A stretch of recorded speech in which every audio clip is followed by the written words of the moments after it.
Hello student, myself Jayesh William and welcome to just Vigyan. हम लोगों ने लास्ट वीडियो में देखा था 10th क्लास के अंदर केमिकल रिएक्शन इक्वेशन के बारे में। उस चैप्टर के अंदर हम लोगों ने जल्दी जल्दी सब कुछ कवर करने की कोशिश करी थी। हमने देखा था रिएक्शंस क्या होती हैं, केमिस्ट्री क्या होती है, इक्वेशन क्या होते हैं। इसके अलावा उसके करेक्टरिस्टिक्स पढ़े थे कि कहीं पे भी अगर केमिकल रिएक्शन हो रही है तो हमें कैसे पता चलेगा कि केमिकल रिएक्शन हो रही है, उसके बारे में हमने पढ़ा था। इसके अलावा हमने टाइप्स ऑफ रिएक्शंस पढ़ी थी। टाइप्स ऑफ रिएक्शन जब हम लोग पढ़ रहे थे तो मैंने आपको बताया था कि टोटल 5 तरह की रिएक्शन आप लोगों के सिलेबस में है। सबसे पहली कॉम्बिनेशन रिएक्शन, फिर डिकम्पोजिशन रिएक्शन, उसके बाद displacement reaction, double displacement reaction, the last one is redox reaction. Video already बहुत लंबा हो गया था तो डेफिनेटली हमको क्या करना पड़ा, उसको बीच में छोड़ना पड़ा था। लेकिन एक जनरल आइडिया आप लोगों ने इस वीडियो को देख करके सीख लिया होगा। आज इसी चैप्टर का हम एक दूसरा वीडियो बनाने वाले हैं ताकि जितना भी कुछ बचा हुआ इस चैप्टर में ना उन सबको उसके अंदर कंक्लूड कर दिया जाए, ताकि आपका एक चैप्टर अच्छी तरह से कंप्लीट हो जाए। ठीक है, तो चलिए इसी बात पे आज की वीडियो को स्टार्ट करते हैं। उससे पहले मैं चाहूंगा बेटा कि आप लोग पुराना वीडियो जरूर देखें। प्लेलिस्ट में जाकर के सीरीज बन रही है पूरी, तो आप सीरीज के हिसाब से अपने सारे वीडियो देखिए, अपने दोस्तों को भी शेयर कीजिए। चलिए शुरू करते हैं। आज की हमारी जो कहानी स्टार्ट होने वाली है बेटा, वो स्टार्ट होने वाली है जहां हमने छोड़ा था। मैं थोड़ा सा आपको रिडॉक्स रिएक्शन के बारे में दोबारा से बताना चाहता हूं, क्योंकि कल हम लोगों ने ये देख लिया था कि रिडॉक्स रिएक्शन जो है वो दो टर्म से मिलकर के बना हुआ है। पहले टर्म का नाम था ऑक्सीडेशन और दूसरे टर्म का नाम था हम लोगों का रिडक्शन। ये दो चीजों से मिलकर के रिडॉक्स वर्ड बना है। इसका मतलब मैंने आपको क्या बताया था? इसका मतलब हम लोगों ने देखा था बेटा कि ऑक्सीडेशन का मतलब होता है एडिशन ऑफ ऑक्सीजन, पहली चीज। दूसरी चीज क्या था? Removal of hydrogen. ऐसे ही अगर रिडक्शन की बात करें तो इसमें हमने क्या देखा था? Addition of H2 and removal of O2। ये एक दूसरे के वाइस वर्सा होता है। इसके बाद मैंने आपको एक इंपॉर्टेंट चीज और बताई थी। मैंने आपको क्या बताया था कि जब ऐसी कोई रिएक्शन हमारे पास हो जिसमें हम लोगों का ऑक्सीजन और हाइड्रोजन ना लगाओ तो भी वो रिडॉक्स रिएक्शन हो सकती है। ऐसी कोई रिएक्शन अगर पेपर में आ जाती है तो डेफिनेटली आप वहां पे परेशान हो जाओगे, क्योंकि ये क्लासिकल कॉन्सेप्ट है जिसमें हम लोग केवल हाइड्रोजन ऑक्सीजन के हिसाब से सीखते थे। उसके बाद एक और कॉन्सेप्ट है जिसको हम बोलते हैं इलेक्ट्रॉनिक कॉन्सेप्ट। उसमें हमें क्या बताया गया? उसमें हमें यह बताया गया कि किसी भी एलिमेंट में से अगर रिमूवल हो रहा है, रिमूवल ऑफ इलेक्ट्रॉन्स, तो भी वो ऑक्सीडेशन ही कहलाता है। और यदि किसी रिएक्शन में किसी एलिमेंट के अंदर गेन ऑफ इलेक्ट्रॉन हो रहा है, गेन ऑफ इलेक्ट्रॉन, तो वो हम लोगों का रिडक्शन कहलाता है। ठीक है, तो ये जनरल एक डेफिनेशन समझ लीजिए या इसके स्टेप समझ लीजिए या करेक्टर समझ लीजिए। रिडॉक्स रिएक्शन कुछ इस तरह से वर्क करती है। कल हमने इसके एग्जांपल भी देखे थे प्रीवियस वीडियो के अंदर। और मैंने आपको ये चीज बताई थी, यहां पे मैं लिख देता हूं कि when oxidation and reduction, oxidation and reduction work simultaneously, simultaneously, simultaneously का मतलब साथ साथ। जब ऑक्सीडेशन भी हो रहा हो एक ही रिएक्शन के अंदर और रिडक्शन भी हो रहा हो, when oxidation and reduction work simultaneously, या फिर आप ऐसे कह सकते हैं when oxidation and reduction takes place simultaneously, it is known as it is known as redox reaction.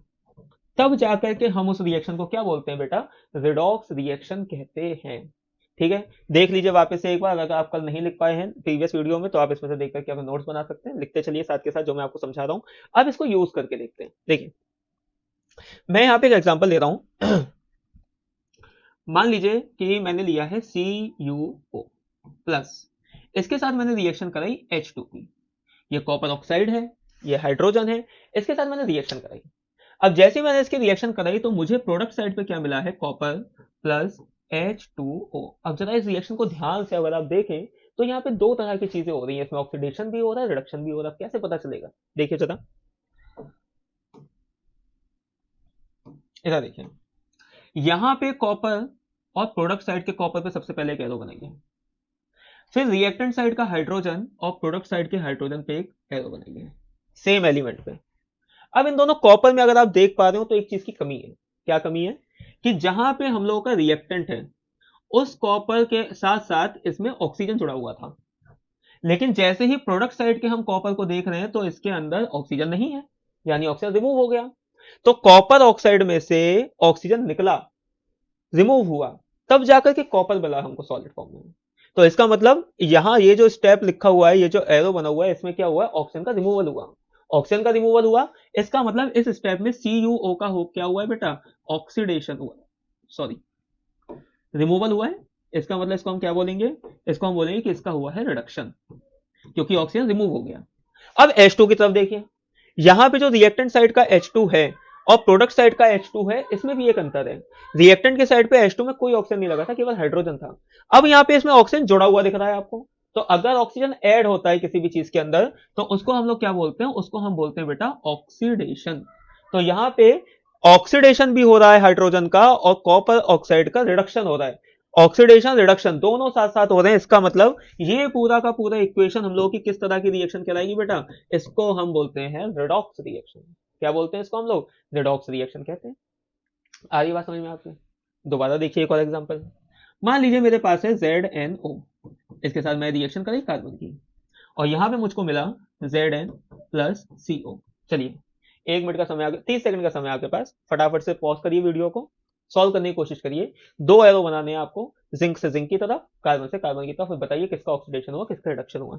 अब ये मत सोचिए बिल्कुल भी कि जब तक हमने देख लिया सीख गए, नहीं, प्रैक्टिस करिए, साथ साथ प्रैक्टिस करिए, घर पे बैठ के प्रैक्टिस करिए, किताबों में से कोई सी भी रिएक्शन खोलिए, प्रैक्टिस करिए। जब तक प्रैक्टिस नहीं करेंगे केमिस्ट्री की रिएक्शंस नहीं हो पाएंगी बेटा, ठीक है। कर लिया सबने, चलिए ट्राई करते हैं। सबसे पहले मैंने क्या किया, इस जिंक से लेकर के इस जिंक तक एक एरो बनाया, फिर इस कार्बन से लेकर के इस कार्बन तक एक एरो बनाया, क्योंकि ये वाला पूरा का पूरा पार्ट हम लोगों का क्या है बेटा, ये है रिएक्टेंट। और एरो के जो राइट हैंड साइड पे लिखा हुआ पार्ट है, इसको हम लोग क्या बोलते हैं, इसको हम बोलते हैं प्रोडक्ट। अब इन दोनों में क्या चीज का डिफरेंस है, रिएक्टेंट साइड का जो जिंक है उसके साथ O जुड़ा हुआ था, लेकिन जब रिएक्शन हो गई, जिंक ट्रांसफॉर्म हो गया, तो जिंक के अंदर से ऑक्सीजन हट गया, यानी कि रिमूवल ऑफ ऑक्सीजन। और ऑक्सीजन जब भी हटता है, जब हटता है तो उसको क्या बोलते हैं बेटा, उसको हम बोलते हैं रिडक्शन। अब कार्बन को देखिए, कार्बन जब रिएक्टेंट साइड पे था तो सिंगल कार्बन के फॉर्म में था, लेकिन जब कार्बन ने जिंक ऑक्साइड के साथ रिएक्शन कर ली तो वो CO में कन्वर्ट हो गया। यानी इन दोनों C को अगर हम कंपेयर करके देखें तो यहाँ पे ऑक्सीजन नहीं था, रिएक्शन होने के बाद इसमें ऑक्सीजन जुड़ गया, यानी ऑक्सीजन ऐड हो गया। ऑक्सीजन अगर ऐड हो गया तो इसको हम क्या बोलते हैं, इसको हम लोग बोलते हैं ऑक्सीडेशन। तो यहाँ पे किसका रिडक्शन हुआ, ZnO का हुआ है रिडक्शन, और कार्बन का हुआ है ऑक्सीडेशन। और ये ओवरऑल रिएक्शन जो आपको दिखाई दे रही है, इस पूरी रिएक्शन का नाम क्या होगा बेटा, इसी को हम बोलते हैं रिडॉक्स रिएक्शन। क्योंकि ऐसी कोई रिएक्शन जिसमें साइमल्टेनियसली ऑक्सीडेशन भी हो रहा हो और रिडक्शन भी हो रहा हो, उसी को हम लोग क्या बोलते हैं, उसको हम बोलते हैं रिडॉक्स रिएक्शन। आ रही बात समझ में? देख लीजिए ध्यान से, क्योंकि अब मैं आपको इसके अंदर की एक और चीज बताने वाला हूं जिसमें बच्चे बहुत ज्यादा कंफ्यूज रहते हैं। देखिए, आप जब किताब में पढ़ते हो ना, या जब आपको टीचर ने पढ़ाया होगा रिडॉक्स रिएक्शंस के बारे में, तो उन्होंने आपको एक बहुत इंपॉर्टेंट चीज बताई होगी कि उसमें ना ऑक्सीडाइजिंग एजेंट और रिड्यूसिंग एजेंट नाम की भी एक चीज होती है। अब ये है क्या चीज, देखिए हम लोग एजेंट किसको कहते हैं, एजेंट क्या होता है। अब देखिए इसका जो हिंदी वर्जन है, मुझे वो नाम मत बताइएगा प्लीज कमेंट के अंदर, क्योंकि वो मुझे पता है एजेंट का मतलब हिंदी में क्या कहते हैं, खैर वो लोकल लैंग्वेज में यूज करते हैं हम लोग। एजेंट का मतलब ये होता है जो किसी काम को कराने में हेल्प करा दे, वो एजेंट कहलाता है। फॉर एग्जाम्पल, मैं टिकट बुक करना चाहता हूँ, ठीक है, IRCTC की ऑनलाइन जो है साइट है वो बंद है, लेकिन मुझे जाना बहुत जरूरी है। मान लो मैं कश्मीर जा रहा हूँ स्नोफॉल देखने के लिए, मुझे ट्रेन का टिकट कराना ही कराना है हर हालत में, लेकिन IRCTC की साइट बंद है। तो मैं क्या करूंगा, मैं जाऊंगा स्टेशन, स्टेशन गया, वहां पे जाकर के मैंने फॉर्म लिया मैनुअली, उस फिजिकल फॉर्म को मैंने भरा, लेकिन लाइन लगी बहुत लंबी। तो वहां पे ना कुछ लोग घूम रहे होते हैं बैग टांग करके, जो अपने आप को टिकट एजेंट कहते हैं। अब उनसे क्या फायदा होता है पता है, आप उनको अपना फॉर्म दीजिए, जितना भी टिकट का फेयर है वो दीजिए, और वो कुछ आपसे एक्स्ट्रा पैसे लेते हैं और आपके टिकट कंफर्म करा देते हैं। तो एजेंट क्या होते हैं, जो किसी भी प्रोसेस को करने में आपकी हेल्प कर रहा है, आपकी हेल्प कर रहा है, ऑब्वियसली उसका कुछ फायदा हो रहा होता है उसके अंदर से, उनको हम लोग एजेंट कहते हैं, ठीक है। अब देखिए एजेंट दो तरह के हैं हम लोग की केमिस्ट्री में, एक का नाम है बेटा ऑक्सीडाइजिंग एजेंट, और दूसरे का नाम है रिड्यूसिंग एजेंट, रिड्यूसिंग एजेंट। अब इनको समझते समझते ना बहुत टाइम लग जाता है, बच्चे बहुत कंफ्यूज हो जाते हैं। जब पेपर में पूछा जाता है कि इस रिएक्शन में रिड्यूसिंग एजेंट बताओ, तो हम भूल ही जाते हैं क्या करना था। समझिए आप बात को, इनके वर्ड में जो इनका नाम है ना, इनके नाम में ही सब कुछ लिखा हुआ है बेटा। ऑक्सीडाइजिंग एजेंट कौन होगा, ऑब्वियसली जो आपका ऑक्सीडेशन कराने में हेल्प करता है। रिड्यूसिंग एजेंट कौन होगा, जो रिडक्शन कराने में हेल्प करता है। आ रही बात समझ में? अब इसको रिएक्शन से समझते हैं। देखिए, मान लीजिए मैंने यहाँ पे एक रिएक्शन लिखी, जो अभी लिखी थी वही लिख रहा हूँ मैं दोबारा से। मैंने लिखा यहाँ पे ZnO प्लस C और it will converted into Zn plus CO। ये रिएक्शन हम लोगों ने लिखी। अब इस रिएक्शन में जैसे हमने पहले किया था, सबसे पहले हम पता लगाएंगे किसका ऑक्सीडेशन हुआ, किसका रिडक्शन हुआ। मैंने एरो बनाया इस जिंक से लेकर के इस जिंक तक के बीच में, इस कार्बन से लेकर के इस कार्बन के बीच में। अब मुझे पता है ZnO का रिडक्शन हुआ है क्योंकि इसके अंदर से ऑक्सीजन निकल गई है, और कार्बन में ऑक्सीजन जुड़ गया है तो इसका हुआ है ऑक्सीडेशन। अब जिसका रिडक्शन हुआ है वो किसकी वजह से हुआ है? अगर मैं ZnO को हवा में रख दूं नॉर्मली, बिल्कुल वैक्यूम कंडीशन में, क्या वो अपने आप जिंक में कन्वर्ट होगा? बिना किसी रिएक्शन के नहीं होने वाला। उसमें किसी चीज की जरूरत पड़ेगी जो उसके ऑक्सीजन को खींच रहा है। अगर आप थोड़ा सा दिमाग लगाएंगे तो आपको ये बात समझ में आ जाएगी जो मैं आपसे कहना चाह रहा हूं बेटा, कि इस जिंक ऑक्साइड में से जो ऑक्सीजन निकला है वो किसकी वजह से निकला है? इसका जो ऑक्सीडेशन रिडक्शन हुआ है वो किसकी वजह से हुआ है? वो हुआ है कार्बन की वजह से, क्योंकि कार्बन ने इसके ऑक्सीजन को खींच लिया। आपके पास ऑक्सीजन था, मैंने उसको खींच लिया, तो आपका क्या हो गया? रिडक्शन हुआ तो मेरी वजह से ना। तो जिसका रिडक्शन हुआ है और जिसके द्वारा हुआ है, ये दोनों चीजें इंपॉर्टेंट हैं। और इसकी शॉर्टकट टेक्निक में आपको बताऊं, आपने ये एरो अगर सही बना लिए हैं तो आपका काम तो वैसे ही आधा हो गया। जिंक ऑक्साइड का रिडक्शन हुआ है, यानी जिंक ऑक्साइड हम लोगों का ऑक्सीडाइजिंग एजेंट है। नाम का उल्टा लिख दीजिए बस, ऑक्सीडाइजिंग एजेंट। और यहां पे कार्बन का क्या हुआ? ऑक्सीडेशन। ये है हम लोगों का रिड्यूसिंग एजेंट। रिड्यूसिंग एजेंट कहने का मतलब ये, जिसका रिडक्शन होता है वो ऑक्सीडाइजिंग एजेंट होता है, जिसका ऑक्सीडेशन होता है वो रिड्यूसिंग एजेंट होता है। यानी कि जो रिडक्शन है उसका उल्टा ऑक्सीडाइजिंग एजेंट, और जो जिसका ऑक्सीडेशन हुआ है वो क्या कहलाता है हम लोगों का? रिड्यूसिंग एजेंट कहलाता है। आधी बात समझ में आपकी? अगर आपको वीडियो की स्पीड थोड़ी सी स्लो लगती हो या टाइम आपका ज़्यादा जाता हो तो आप इसको थोड़ा सा बढ़ा करके भी देख सकते हैं ना, क्योंकि मुझे पता है कि आप बहुत ज़्यादा होशियार बच्चे, इतनी सारी चीज़ें छोटी छोटी सी बारीकी समझते होंगे। तो वीडियो की लेंथ लंबी होती है क्योंकि हमें कवर बहुत कुछ करना होता है, लेकिन आप उसको अपने हिसाब से एडजस्ट करके वीडियो की स्पीड बढ़ा करके देखिए, आपको आराम से सब कुछ समझ में आएगा। ठीक है, तो ये बात समझ में आई आपके, रिड्यूसिंग एजेंट क्या होता है, ऑक्सीडाइजिंग एजेंट क्या होता है। ठीक है, आप ऐसे याद कर लीजिए, बस ये एरो बनाना सीख लीजिए एक बार। किसका ऑक्सीडेशन हुआ, किसका रिडक्शन हुआ। जिसका ऑक्सीडेशन हुआ वो रिड्यूसिंग एजेंट, जिसका रिडक्शन हुआ वो ऑक्सीडाइजिंग एजेंट। नाम का उल्टा जो है बस वही एजेंट है, ऐसे समझ लीजिए आप। ठीक है, आसान हो जाएगा आपका काम, है ना, क्योंकि अब समय नहीं है चीजों को बहुत डिटेल में समझने का। फैब में आपके एग्जाम होने वाले हैं, जैन ऑलरेडी चल ही रहा है। अब बात करते हैं बेटा, एक बात जो मैंने आपको लिखी थी कि इलेक्ट्रॉनिक कॉन्सेप्ट के हिसाब से भी हम लोग ऑक्सीडेशन और रिडक्शन रिएक्शन को लिखते हैं। देखिए जरा उसका एक एग्जांपल देखते हैं, ज्यादा डिटेल में नहीं जाएंगे इसके, लेकिन फिर भी एक दो एग्जांपल हम लोग को पता होने ही चाहिए। देखिए जरा इधर ध्यान से मेरी बात, मैंने यहाँ पे एक बहुत सिंपल रिएक्शन लिख रहा हूं, Na plus Cl gives NaCl, और मैं आपसे ये कह रहा हूं बेटा कि 99% रिएक्शन संसार में रिडॉक्स होती है। 99% रिएक्शन संसार में जितनी भी है ना, वो रिडॉक्स रिएक्शन ही है, चाहे वो डिस्प्लेसमेंट हो, डबल डिस्प्लेसमेंट हो, डिकम्पोजिशन को हटा दीजिए, कॉम्बिनेशन रिएक्शन हो, कुछ भी हो ना, 99% रिएक्शन रिडॉक्स रिएक्शन होती है। 1% रिएक्शन ऐसी होती है जो कि रिडॉक्स नहीं होती है। उसके रीजन आपको सीनियर क्लास में पता चलेगा, मुझे टाइम मिला तो मैं किसी वीडियो में आपको बीच में बता दूंगा। देखिए अब ये रिएक्शन है ना, तो इसमें ऑक्सीजन है ना इसमें हाइड्रोजन है। हमें कैसे पता चलेगा किसका ऑक्सीडेशन हुआ, किसका रिडक्शन हुआ? नहीं पता चल रहा बिल्कुल भी। यहां पे हमें जरूरत पड़ती है बेटा इलेक्ट्रॉनिक कॉन्सेप्ट की। देखिए जरा ध्यान से कि इस रिएक्शन की अगर मैं कोर में जाऊं कि आखिर ये Na और Cl में ऐसा क्या हुआ कि आपस में जुड़ गए, तो आपको 9th क्लास के आइंस वाले एक टॉपिक की जरूरत पड़ेगी। देखिए जरा समझिए इस चीज को, यहां पे एक्चुअली में हो क्या रहा है। हम सब जानते हैं कि सोडियम एक मेटल है। सोडियम क्या है? एक मेटल है। मेटल की खास बात क्या होती है बेटा, कि मेटल हमेशा इलेक्ट्रॉन्स को डोनेट करता है, ये नेचर है। क्लोरीन क्या है? क्लोरीन क्या है?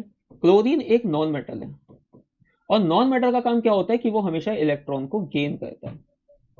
तो अगर मैं सोडियम का एटॉमिक नंबर लिखूं तो वो होता है 11। इसका अगर मैं इलेक्ट्रॉनिक कॉन्फ़िगरेशन लिखूं तो इट विल कन्वर्टेड इनटू 2 8 1। तो इसकी वैलेंसी कितनी हो गई बेटा? +1। क्या होगा इसकी वैलेंसी? +1।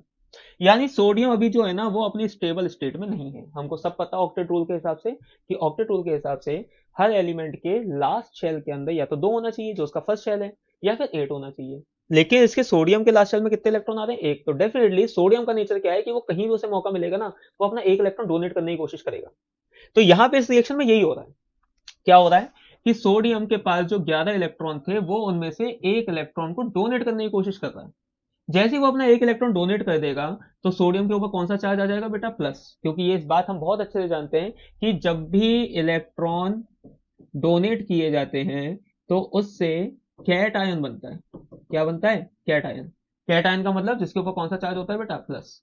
और जब भी इलेक्ट्रॉन गेन किए जाते हैं तो गेन करने से उनसे बनता है एन आयन, और एन आयन के ऊपर कौन सा चार्ज होता है बेटा? माइनस चार्ज होता है।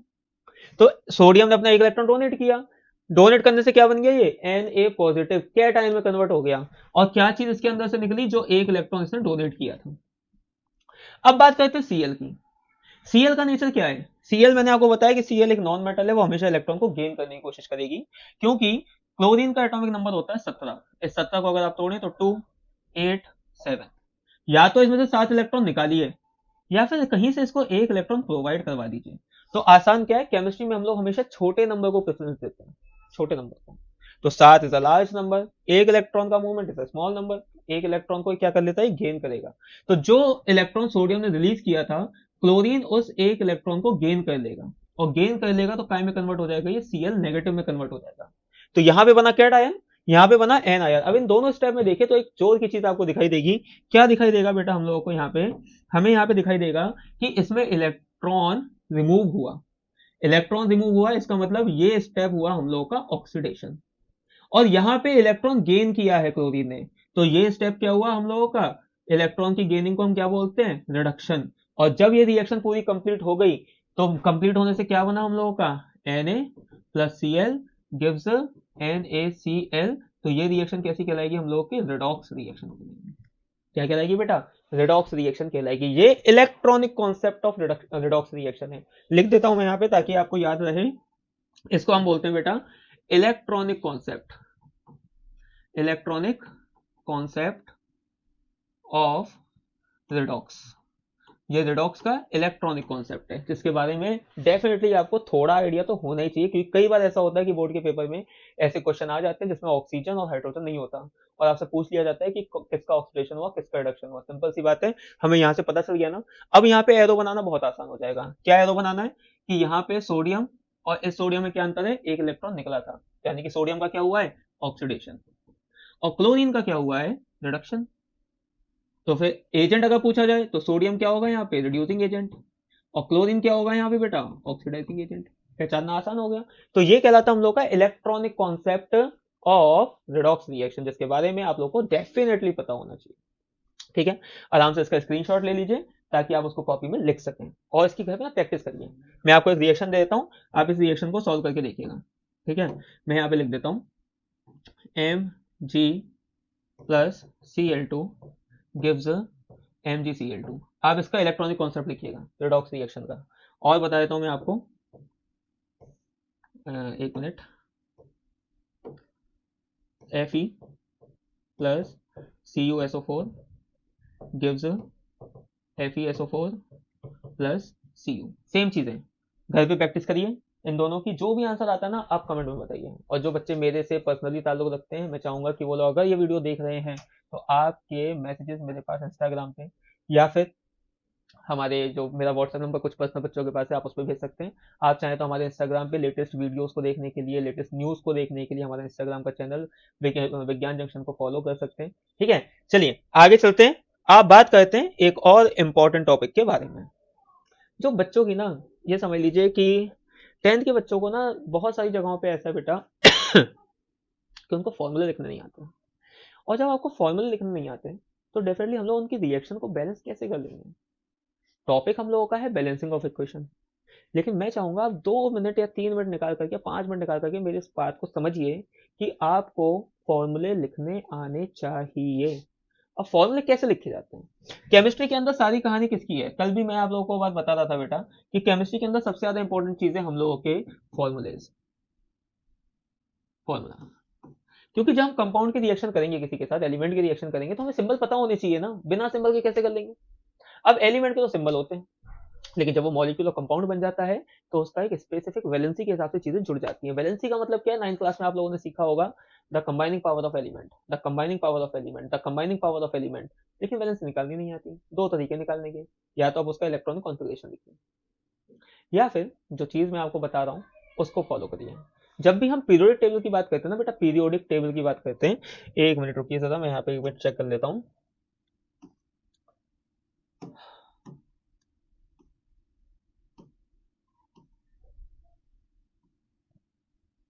नहीं है, ठीक है, चलिए। पीरियोडिक टेबल क्या होता है, आपकी किताब में आपने देखा होगा कि 118 एलिमेंट को कुछ जनरलाइजेशन करके उसको ग्रुप में और पीरियड में डिवाइड किया गया है। मैं आपको थोड़े से बताता हूँ जिसके बारे में आपको डेफिनेटली पता होना चाहिए। सबसे पहले बात करते हैं बेटा, इधर देखिए मेरी बात, हमारे लिए ना कर रब से फरियाद, hydrogen, lithium, sodium, potassium, rubidium, caesium, francium, इसका नाम है ग्रुप नंबर फर्स्ट। उसके बाद है बेटा, बेटा मांगे कार, स्कूटर, बाप, राजी, इसका नाम है ग्रुप नंबर सेकंड। फिर पी ब्लॉक में चलते हैं। पी ब्लॉक की अगर बात करें तो यहाँ पे आता है हम लोगों का बक, नो, फ, नी। इसके ऊपर यहाँ पे लिख दीजिए हीलियम, बैगन, आलू, गाजर, इन, थैला, boron, aluminium, gallium, indium, thallium, कहे सीता जी, सुनो प्रभु, carbon, silicon, germanium, tin, lead. ये टिन है, ये लेड है, टिन का मतलब स्पेनम। न्यूजीलैंड, पाकिस्तान, ऑस्ट्रेलिया, सब भिखारी, या फिर नई पड़ोसन, ऐश्वर्या से भी ब्यूटीफुल, जो चाहे याद करिए करिए, लेकिन उस से टी हो, उस से टी हो, oxygen, sulphur, selenium, tellurium, polonium. फिर कल बाहर आई aunty, fluorine, chlorine, bromine, iodine, astatine, Heena, Neena और करीना जेरोक्स है रानी के, helium, neon, argon, krypton, xenon और रेडॉन। इस ग्रुप को हम बोलते हैं बेटा इनर्ट, इनर्ट गैस। ये सारी इनर्ट गैस है, इनको हम जीरो ग्रुप के नाम से जानते हैं, ठीक है। इनको हेलोजेंस कहा जाता है। ये कुछ एलिमेंट के नाम मैंने लिखे हैं सीरीज में, क्यों लिखे पता है, इसका एक बहुत इंपॉर्टेंट काम है आपके 10th क्लास में। ये वाले जितने भी एलिमेंट आपको दिखाई दे रहे हैं, इन सभी की वैलेंसी, इन सभी की वैलेंसी बेटा +1 होती है। कितनी होती है, +1। इन सभी की वैलेंसी +2 होती है। आप इलेक्ट्रॉनिक कॉन्फ़िगरेशन मत लिखिए बेरियम का, आप इलेक्ट्रॉनिक कॉन्फ़िगरेशन मत लिखिए रेडियम का, मत याद करिए, क्योंकि अब समय नहीं है। आप सीक्वेंस में याद, इतना तो याद कर सकते हैं, बेटा मांगे का स्कूटर बाप राजी, boron, boron, aluminium, gallium, indium, thallium. इन सभी की जनरली जो होती है बेटा वो होती है +3। जनरली बता रहा हूं मैं, जनरली, जनरली का मतलब आपको जरूरत है केवल इन दोनों की, बाकी नीचे वाले एलिमेंट सीनियर क्लास में पढ़ेंगे, उसके बारे में केमिस्ट्री चेंज हो जाती है, इसलिए इन दोनों की बात कर रहा हूं मैं, केवल इनकी +3 मान करके चलिए आप। इन दोनों की बात करें तो इनकी होती है बेटा 4, ना प्लस का ना माइनस का, क्योंकि 4 इलेक्ट्रॉन निकल जाए तो प्लस चार्ज आ जाएगा, 4 इलेक्ट्रॉन आ जाए माइनस चार्ज हो जाएगा, इसलिए कोवेलेंट बॉन्ड बनाते हैं कार्बन और सिलिकॉन। न्यूजीलैंड, पाकिस्तान की अगर हम बात करें बेटा तो इनकी कितनी होती है हम लोगों की, प्लस, सॉरी, -3। उससे टीपो की बात करें ऑक्सीजन और सल्फर की तो इनकी होती है -2। इन सभी की अगर बात करें, इन सभी की एस्टेंटाइन के अलावा, तो इनकी होती है -1, और इन सभी की वैलेंसी होती है 0। ये कुछ जनरल वैलेंसीज है जो आपके काम आएंगी। इसके अलावा अगर एक दो चीजें और जो आप लोगों के सिलेबस में कभी कभी आ जाती हैं बेटा, कॉपर। देखिए कॉपर, कॉपर दो तरह की वैलेंसी शो करता है, डी ब्लॉक का एलिमेंट है। एक Cu2 पॉजिटिव, इसकी वैलेंसी +2 होती है। एक होता है Cu जिसमें इसकी वैलेंसी +3 भी होती है, एक को बोलते हैं क्यूब प्लस, एक को बोलते हैं क्यूब प्रिक। इसी तरह से Fe, Fe की भी दो वैलेंसी होती है, इसकी +2 भी होती है, +3 भी होती है। +2 वाले को बोलते हैं फेरस और इसको बोलते हैं ferric, ferric. Next Zn, Zn की जनरल वैलेंसी आप लोगों को मान करके चलनी है +2। आ रही बात समझ में, ये कुछ वैलेंसीज हैं, आप इसका स्क्रीनशॉट लीजिए, बहुत काम आने वाला है ये। और एक मिनट और रुकिए, मैं यहाँ पे ना कुछ ग्रुप की भी लिख रहा हूँ, मैं यहाँ पे कुछ ग्रुप्स की भी लिख रहा हूँ, आप इसका भी स्क्रीनशॉट साथ में लीजिएगा। OH इसको हाइड्रोक्सी ग्रुप कहते हैं, इसकी होती है -1। इसके अलावा आप लिखिए बेटा SO4, इसकी होती है -2। इसके अलावा लिखिए NO3 नाइट्रेट -1। समझ में आ रहा है? CO3 carbonate -2।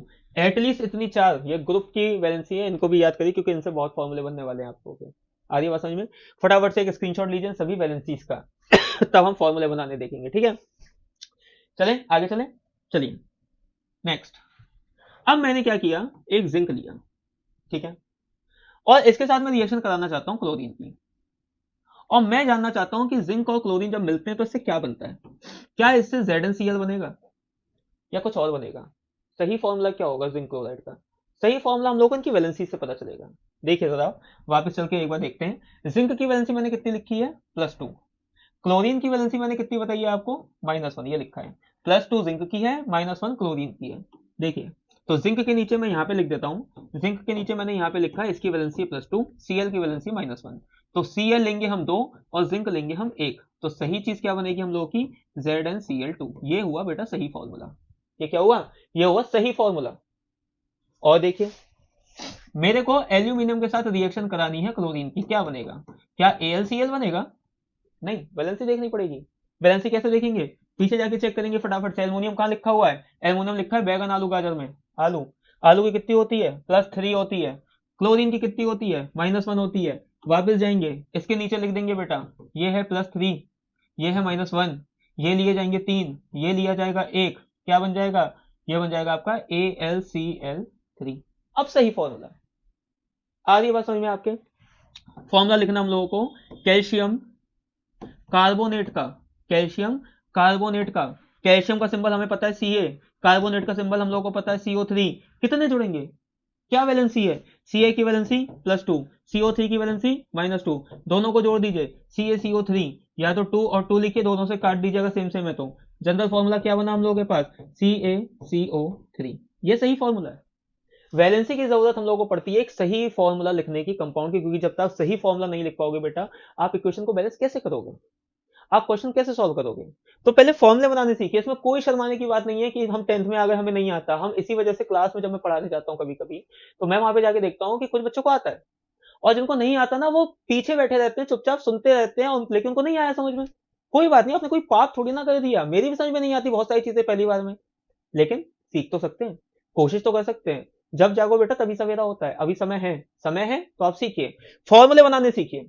आप ये मत सोचिए कि ये तो बहुत पहले पुरानी बात है, तो 9th में सिखाई गई थी, छोड़िए, नहीं आया समझ में, अब तो जरूरत पड़ रही है, अब तो जरूरत पड़ रही है कि नहीं पड़ रही है। देखिए आगे एक और एग्जांपल देखते हैं फिर आगे चलेंगे।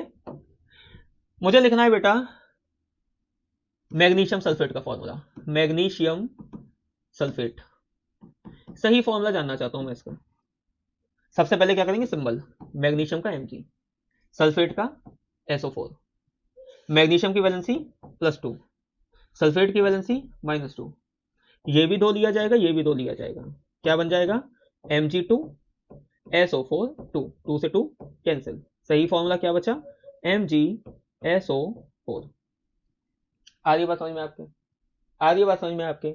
और देखिए लेड नाइट्रेट, ये बहुत इंपॉर्टेंट है बेटा, लेड नाइट्रेट पेपर में आएगा हर साल। लेड की कोई ना कोई रिएक्शन आती है, लेड सल्फाइड की आती है, वरना लेड नाइट्रेट की आती है, डेफिनेटली आती है, लेड आयोडाइड की आती है, कलर पूछे जाते हैं। लेड इंपॉर्टेंट है, लेड इंपॉर्टेंट है तो हमें उसका फॉर्मूला भी पता होना चाहिए। लेड नाइट्रेट का लिखना है, कैसे लिखेंगे, सबसे पहले सिंबल, लेड का सिंबल Pb, नाइट्रेट का सिंबल मैंने आपको पीछे बताया, ये रहा नाइट्रेट का सिंबल NO3 -1। लेड कहाँ है बेटा इसमें, Pb। अब देखिए मैंने आपसे कहा था कि इन दोनों की चार है, लेकिन जैसे हम नीचे आ जाते हैं तो इसमें 2 इलेक्ट्रॉन कम हो जाते हैं, तो इन दोनों की जो वैलेंसी होती है बेटा वो +2 होती है। कितनी होती है, +2। इसी ग्रुप में ऊपर वाले की 4 होती है, कोवेलेंट बॉन्ड बनाते हैं, नीचे वाले 100% मेटल है, मेटल होने की वजह से इनकी इलेक्ट्रॉन डोनेटिंग पावर रहेगी, तो इसलिए इनकी वैलेंसी +2 में होती है। आगे चलिए, आगे चलिए लिख दीजिए नाइट्रेट का फॉर्मूला NO3, Pb की वैलेंसी +2, NO3 की वैलेंसी -1, Pb 1 लिया जाएगा, NO3 2 लिए जाएंगे। सही फॉर्मूला क्या बनेगा, PbNO3। अब इस NO3 को पैरेंथेसिस में यानी कि ब्रैकेट में लिख करके आप नीचे 2 लगाएंगे, ताकि ये पता चले कि पूरा NO3 हम लोगों के पास 2 है। आ रही बात समझ में आपके? फटाफट से इसका स्क्रीनशॉट लीजिए, आगे चलते हैं। अब हम केमिकल इक्वेशंस को बैलेंस करने की कोशिश करेंगे। चलिए छोटे छोटे एग्जांपल से स्टार्ट करेंगे, छोटे छोटे एग्जांपल से, ठीक है। सबसे पहले पहला एग्जांपल देखिए, मैंने लिया H2, इसके साथ रिएक्शन कराई O2 की, क्या बनेगा? क्या बनेगा? पानी बनेगा, H2O। लेकिन अब एक समस्या है। क्या समस्या है? 9th क्लास में आप लोगों ने ना कुछ लॉ पढ़े थे, law of conservation of mass. Law of conservation of मास में क्या कहा गया था कि mass neither be created nor be destroy in a chemical reaction. किसी भी एलिमेंट को जितना आप ले रहे हैं रिएक्टेंट साइड पे, प्रोडक्ट साइड पे भी उसमें से कुछ कम नहीं होगा, ना कुछ बढ़ेगा। जितना अमाउंट आपने लिया है उतना ही अमाउंट बनना चाहिए, बस इसीलिए हम लोग बैलेंस करते हैं इक्वेशन को। अब देखिए जरा, यहाँ पे ये रिएक्टेंट वाला पार्ट है, ये प्रोडक्ट वाला पार्ट है। अब इसको बैलेंस करना है, कैसे बैलेंस करेंगे? जितने भी हम लोगों ने एलिमेंट लिखे उनके नंबर उसके सामने लिख दीजिए। मेरे पास हाइड्रोजन है, यहाँ पे कितने हाइड्रोजन है? 2। ऑक्सीजन है मेरे पास, कितने ऑक्सीजन है? 2। प्रोडक्ट साइड पे जाइए, हाइड्रोजन कितने दिख रहे हैं हम लोगों को? यहाँ पे 2। ऑक्सीजन कितना दिखाई दे रहा है? 1। अब समस्या हो गई, क्या समस्या हो गई? जितना हाइड्रोजन हमने रिएक्टेंट साइड पे लिया था, according to law of conservation of mass product side पे भी उतना ही होना चाहिए, और है। दिक्कत कहां आ रही है? दिक्कत यहां आ रही है, रिएक्टेंट साइड पे 2 ऑक्सीजन थे, प्रोडक्ट साइड पे क्या हो गया बेटा? 1 ही रह गया। अब 1 रह गया तो इसको 2 करना पड़ेगा। कैसे 2 करेंगे? फॉर्मूले से छेड़छाड़ नहीं करनी है, फॉर्मूले को वैसे ही छोड़ देना है। हम इसके किसी चीज का मल्टीप्लाई करेंगे कि ये डबल हो जाए। 2 से मल्टीप्लाई कर दूंगा मैं इसको, जैसे ही 2 से मल्टीप्लाई करूंगा तो 2 1 कम 2, ऑक्सीजन कितने हो गए मेरे पास? 2 हो गए। और हम जिस चीज से मल्टीप्लाई करते हैं ना बेटा फॉर्मूला को, उसको हम लोग बोलते हैं बेटा कोफिशिएंट। क्या बोलते हैं उसको हम लोग? Stoichiometric coefficient. अभी आप स्टोइकियोमेट्रिक वर्ड का मतलब नहीं समझेंगे, और मैं चाहता भी नहीं कि अभी आप सीखें। स्टोइकियोमेट्रिक कोफिशिएंट क्या होता है? ये एक ऐसा नंबर होता है जिससे हम लोग फॉर्मूले को मल्टीप्लाई करते हैं ताकि वो बैलेंस हो जाए। ऐसे समझिए आप। अब मैंने ऑक्सीजन पे 2 का मल्टीप्लाई किया, तो इस फॉर्मूले में 2 का मल्टीप्लाई कहां करूंगा? जब भी हम स्टोइकियोमेट्रिक कोफिशिएंट लिखते हैं तो वो हमेशा कहां लिखा जाता है बेटा? पूरे मॉलिक्यूल के सामने लिखा जाता है। कहां लिखा जाता है? पूरे मॉलिक्यूल के सामने लिखा जाता है। इसको हम बोलते हैं, क्या बताया मैंने इसको? क्या बोलते हैं? स्टोइकियोमेट्रिक कोफिशिएंट कहते हैं। अब जैसे ही मैंने इसको 2 से मल्टीप्लाई किया तो 2 1 कम 2, ऑक्सीजन तो 2 हो गए, लेकिन इससे एक समस्या बढ़ गई। क्या समस्या बढ़ गई? जब आपने इस पूरे मॉलिक्यूल का मल्टीप्लाई 2 से किया तो 2 1 कम 2, ऑक्सीजन तो 2 हो गए, लेकिन हाइड्रोजन यहाँ पे कितने हो गए बेटा? 2 दूनी 4 हो गए। 4 हो गए, तो अब यहाँ पे हम हाइड्रोजन की संख्या कितनी लिखेंगे? 4। कोफिशिएंट लगाने के बाद हाइड्रोजन की संख्या 4 है और ऑक्सीजन की संख्या 2 है। अब इधर आ जाइए, अब ऑक्सीजन यहाँ पे मैच हो गया, ये ऑक्सीजन मैच हो गया, दोनों तरफ ऑक्सीजन की संख्या तो हो गई सेम सेम बराबर। अब दिक्कत यहाँ पे आ गई, क्या दिक्कत आ गई? यहाँ पे हाइड्रोजन 4 है, यहाँ पे हाइड्रोजन 2 है। मैं इसमें क्या करूंगा? 2 से मल्टीप्लाई कर दूंगा। कोफिशिएंट तो कहीं भी लग सकता है, रिएक्टेंट साइड पे भी, प्रोडक्ट साइड पे भी। जैसे ही मैं यहाँ पे 2 से मल्टीप्लाई करूंगा तो 2 दूनी 4, तो इसमें भी हम लोग स्टोइकियोमेट्रिक कोफिशिएंट कहां लगाएंगे? इधर। अब जो ये रिएक्शन आपकी लिखी हुई है, इसी को हम बोलते हैं बेटा बैलेंस केमिकल इक्वेशन, BCE। देख लीजिए ध्यान से। सबसे पहला स्टेप सही फॉर्मूला लिखना। दूसरा स्टेप कितने एलिमेंट दे रखे हैं रिएक्टेंट और प्रोडक्ट साइड के, उसको अलग अलग लिखना। तीसरा स्टेप उनको बराबर करने के लिए एक नंबर से, किसी भी एक नंबर से बैलेंस करने की कोशिश करनी। आ रही बात समझ में आपके? आ रही बात समझ में आपके? अगर आ रही है तो एक और एग्जाम्पल देखिए। चलिए रुकिए मत, पेन को मत छोड़िए, कॉपी को मत छोड़िए। हो सकता है वीडियो बड़ा हो रहा हो, मुझे टेंशन नहीं है, मुझे आपका काम खत्म कराना है बेटा। आपकी पढ़ाई हो गई, आपके नंबर आ गए, मेरा धर्म पूरा हो गया। आगे चलिए, यहाँ पे मैं एक और एग्जाम्पल लिख रहा हूँ बेटा। HgO। HgO क्या है बेटा? Mercury oxide. Hg मतलब मरकरी होती है, HgO। इसकी रिएक्शन मैंने कराई और वी गेट Hg+O2। समस्या है? समस्या है कि नहीं है? देखिए जरा ध्यान से, है समस्या। क्या समस्या है? रिएक्टेंट साइड पे Hg की संख्या है 1, ऑक्सीजन की संख्या है 1, प्रोडक्ट की साइड पे Hg की संख्या है 1। बहुत अच्छी बात है, सेम है। लेकिन ऑक्सीजन की संख्या कितनी है बेटा? ऑक्सीजन की संख्या वापस से चेंज है। कुछ तो गड़बड़ है दया, कुछ तो गड़बड़ है। क्या करना पड़ेगा? कोफिशिएंट लगाना पड़ेगा। जहां कम पड़ रहा है वहां लगाना पड़ेगा, जहां ज्यादा वहां नहीं लगाना है, जहां कम पड़ रहा है वहां लगाना पड़ेगा। उठा लीजिए फटाफट से नीला पेन, कह दीजिए इसका गुणा। किसमें करेंगे? जो बराबर है उसमें नहीं, जो डिफरेंट है उसमें। फटाक से इसमें 2 गुणा करिए, 2 का मल्टीप्लाई कर दीजिए। 2 1 कम 2 हो गए। अब 2 लगाना है तभी ऑक्सीजन बराबर हो रहा है, तो अब ये 2 कहां पे लगाएंगे? हम फॉर्मूले के पीछे नहीं आगे लगाएंगे, क्योंकि कोफिशिएंट तो यही लगेगा। अब ऑक्सीजन जैसे ही 2 से गुणा किया, मल्टीप्लाई किया, ऑक्सीजन की संख्या कितनी हो गई? 2। सब कुछ बराबर हो गया बेटा, ये ऑक्सीजन हो गई बराबर। एक चीज बराबर तो ही कम से कम। लेकिन अब समस्या नहीं आ गई। क्या समस्या नहीं आ गई? Hg में भी मल्टीप्लाई हो गया, और Hg हम लोगों के पास कितने हो गए बेटा? 2 हो गए। बिल्कुल डरने की जरूरत नहीं है, यहाँ पे 2 हो गए ना, यहाँ पे भी कर लेंगे भाई। क्या दिक्कत आ रही है? मल्टीप्लाई बाय 2 Hg में, ऑक्सीजन तो बैलेंस हो गई, Hg में 2 का मल्टीप्लाई। कोफिशिएंट कहां लगा देंगे? इधर। देख लीजिए सब कुछ बराबर हो गया। 2 Hg यहाँ पे हो गए, 2 Hg यहाँ पे हो गए, 2 ऑक्सीजन इधर है, 2 ऑक्सीजन यहाँ पे भी लिखे हैं। रिएक्शन कैसी हो गई हम लोगों की? बैलेंस हो गई भाई। कैसी हो गई? बैलेंस हो गई। बस इतनी सी बातें आपको याद रखनी है। फटाफट से स्क्रीनशॉट ले लीजिए, एक दो छोटे छोटे से और करके देखते हैं हम लोग एग्जाम्पल। चलिए, अब ये जो रिएक्शन में लिखने वाला हूं ना बेटा, आप मुझे इसकी टाइप बताओगे, कौन से टाइप की रिएक्शन है, कमेंट करोगे। मैं नहीं बताऊंगा, आप कमेंट करके मुझे बताओगे, क्योंकि मैंने प्रीवियस वीडियो में बताई है रिएक्शन, और इस साल पेपर में भी आएगी, आएगी 100% आएगी। 3 सेट होते हैं ना आपके, 3 में से किसी न एक सेट में आपको ये रिएक्शन दिखाई दे जाएगी। देखिए क्या है reaction, BaCl2 barium chloride plus H2SO4 sulphuric acid, क्या बन रहा है? BaSO4, साथ में क्या बन रहा है? HCl। रिएक्शन बड़ी हो गई, बैलेंस करना है, लेकिन कोई दिक्कत नहीं है, कितनी बड़ी भी हो, हमें तो आता है। हमें फॉर्मूले लिखने हैं, फिर सारे रिएक्टेंट और प्रोडक्ट साइड के कंपाउंड वो लिखने, एलिमेंट कितने कितने हैं, फिर उनको कोफिशिएंट ला के बैलेंस करना है। आता है, हमें डरना नहीं है। आप मुझे इसकी टाइप बताओगे, कौन से टाइप की रिएक्शन है, बस बहुत आसान सा क्वेश्चन है। चलिए आगे चलते हैं। अब यहाँ पे फटाफट लिखते हैं हम लोग कौन सी चीज कितनी है। पहले तो रिएक्टेंट साइड पे क्या क्या है? बेरियम है, कितना है? 1 है। क्लोरीन है, कितने हैं? 2 हैं। हाइड्रोजन है, कितने हैं? 2 हैं। सल्फर है, कितना सल्फर है? 1 सल्फर है। ऑक्सीजन भी है भाई, कितने ऑक्सीजन है? 4 ऑक्सीजन है। ये तो है रिएक्टेंट साइड की बात, ठीक है। प्रोडक्ट पे आ जाइए, इधर आ जाइए, इधर। Ba है, कितना है? 1 है सर। क्लोरीन है, कितना है? 1 है सर। हाइड्रोजन है, कितना है? 1 है। सल्फर है, कितना है? 1 है। ऑक्सीजन है, कितने हैं? 4 है। पहले तो देखिए क्या क्या चीज सेम है, सिंपल सी बात है, जो सेम है वो सेम है। जहां दिक्कत आ रही है वहां पे चेंज करेंगे ना। देखिए कलर करता हूं चेंज, बराबर से इनको नापते हैं। ऑक्सीजन 4, ऑक्सीजन 4 इक्वल है, ठीक है। सल्फर 1, सल्फर 1 बराबर है। बेरियम 1, बेरियम 1 बराबर है। Chlorine 2, hydrogen 2, chlorine 1, hydrogen 1। अरे भाई बड़ी समस्या हो गई।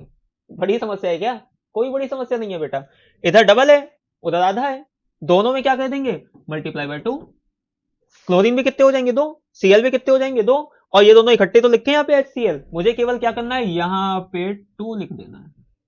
जैसे मैं यहाँ पे 2 लिख दूंगा, 2 1 कम 2 हाइड्रोजन, 2 1 कम 2 Cl। जैसे आपने यहाँ पे 2 से मल्टीप्लाई किया, क्लोरीन की संख्या कितनी हो गई? 2। हाइड्रोजन की संख्या कितनी हो गई? 2। अब ये भी देखिए 2 के बराबर हो गया, और Cl भी यहाँ से 2 के बराबर हो गया। केवल हमको एक 2 लिखना पड़ा, और बाकी पूरी रिएक्शन बैलेंस हो गई आपकी। मैच कर लीजिए, सारी सब कुछ बराबर है। आधी बात समझ में? आप मुझे इस रिएक्शन की टाइप बताएंगे बेटा, क्या बताएंगे आप मुझे? इसकी टाइप बताएंगे, कौन से टाइप की रिएक्शन ये है, ठीक है। चलिए थोड़ा सा काम मैं आपको दे करके जा रहा हूं। मैंने आपको बताया इंस्टाग्राम पे हम लोग का चैनल है जस्ट विज्ञान के नाम से, आप उस पर मैसेज करके जो भी आपको आंसर पता चलते हैं ना, अगर आप यूट्यूब पे कमेंट नहीं करना चाहते हैं किसी वजह से, तो आप हमारे इंस्टाग्राम पे मैसेज करके हमें बता सकते हैं, जो भी मैं आपको दे रहा हूँ। मैं एक रिएक्शन दे रहा हूँ यहाँ पे आपको, एक एसिड और एक बेस की रिएक्शन है, बड़ी प्यारी रिएक्शन है, देखिएगा। एक नाइट्रिक एसिड है बेटा HNO3, इसके साथ में रिएक्शन करा दूं CaOH की होल ट्वाइस की। ये नाइट्रिक एसिड है, ये स्लेक्ड लाइम है, इसका नेचर एसिडिक है, इसका नेचर बेसिक है। इससे 2 चीजें बन रही है हम लोगों की। पहली बन रही है बेटा calcium nitrate CaNO3 2, calcium nitrate के साथ जुड़ गया CaNO3 2। साथ में क्या बच रहा हम लोगों के पास? Hydrogen oxygen. हाइड्रोजन ऑक्सीजन ज्यादातर केसेस में जब बचते ना बेटा, तो बाय प्रोडक्ट के रूप में H2O का निर्माण करते हैं। आप मुझे इस रिएक्शन को बैलेंस करके बताएंगे कि कोफिशिएंट आगे कहां पे लगना है, कितना लगना है, क्या रिएक्शन बैलेंस है भी या नहीं है। आगे बात समझ में? तो आज के वीडियो को यहीं पे खत्म करते हैं। इस चैप्टर के अंदर कुछ नहीं है, एक छोटा सा पार्ट है कोरोजन का, लेकिन वो थर्ड चैप्टर जो है ना आपका मेटल नॉन मेटल, हम उसमें पूरा का पूरा इसको कवर करेंगे। तब तक के लिए आप इन वीडियोस को देखते रहिए, हमें आपके सजेशंस की बहुत जरूरत है। अच्छे से पढ़ाई करिए, समय बहुत अच्छा चल रहा है इस समय, मौसम बहुत ज्यादा गर्म नहीं है, बहुत ज्यादा ठंडा नहीं है, अपना ध्यान रखिए। पढ़िए पढ़िए, जितना पढ़ेंगे उतना ज्यादा आप सीखेंगे। आज के वीडियो के लिए केवल इतना ही। Thank you so much.